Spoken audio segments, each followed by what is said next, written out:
Seorang wanita berinisial AP, 21, ditemukan tewas dalam kondisi mengenaskan dengan luka bakar di dalam kamar kos di Desa Singajaya, Indramayu, Sabtu, 9 Agustus 2025. Korban diketahui warga Desa Rambatan Wetan, Kecamatan Sindang, Indramayu. Penemuan mayat yang diduga korban pembunuhan ini menggemparkan warga, setelah sebelumnya beberapa saksi sempat mendengar tangisan dari dalam kamar kos. Kondisi korban diketahui gosong di sekujur tubuh akibat luka bakar. Jenazah korban pun saat ini sudah dievakuasi petugas menggunakan mobil ambulans. Korban dibawa ke RS Bayangkara Losarang Indramayu untuk dilakukan autopsi. Tarno dalam hal ini belum bisa menjelaskan lebih lanjut soal kejadian yang menghebohkan warga tersebut.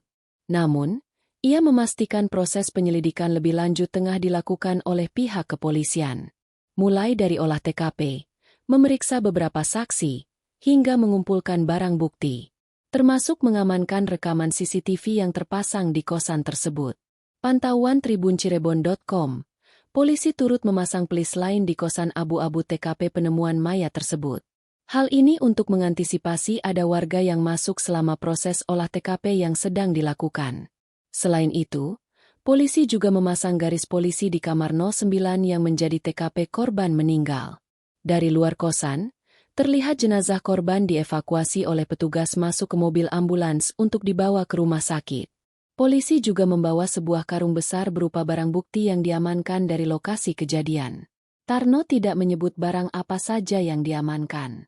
Semua barang bukti itu kini sudah ada di Mapolres Indramayu untuk kepentingan proses penyelidikan. Ketua RT 9 RW 3 Desa Singajaya, Kecamatan Kabupaten Indramayu, Tony tidak mengetahui secara pasti kejadian yang menggegerkan lingkungan tempat tinggalnya itu. Tapi dari keterangan warga, ada wanita tewas di dalam kamar kos. Gegernya warga, korban meninggal karena diduga dibakar. Kosan yang jadi TKP kejadian diketahui berwarna abu-abu. Sedangkan kamar kos korban berada di kamar nomor 9.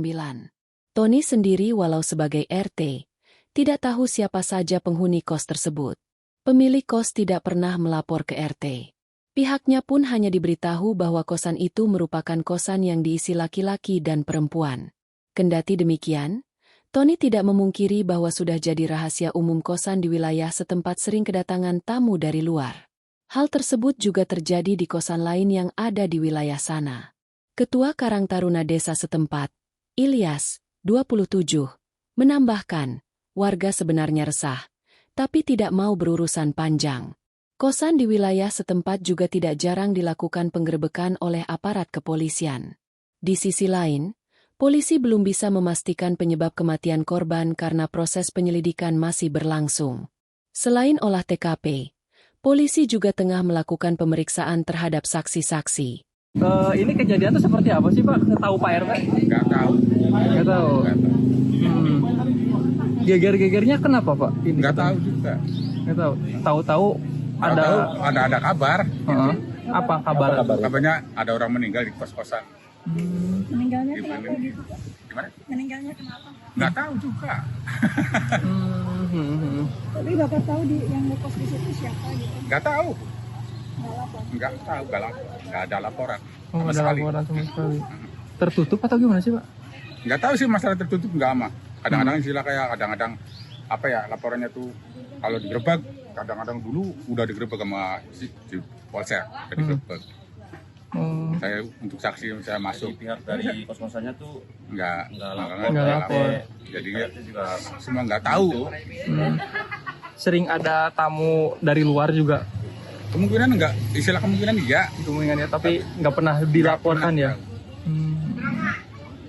Download Tribun X sekarang, menghadirkan lokal menjadi Indonesia.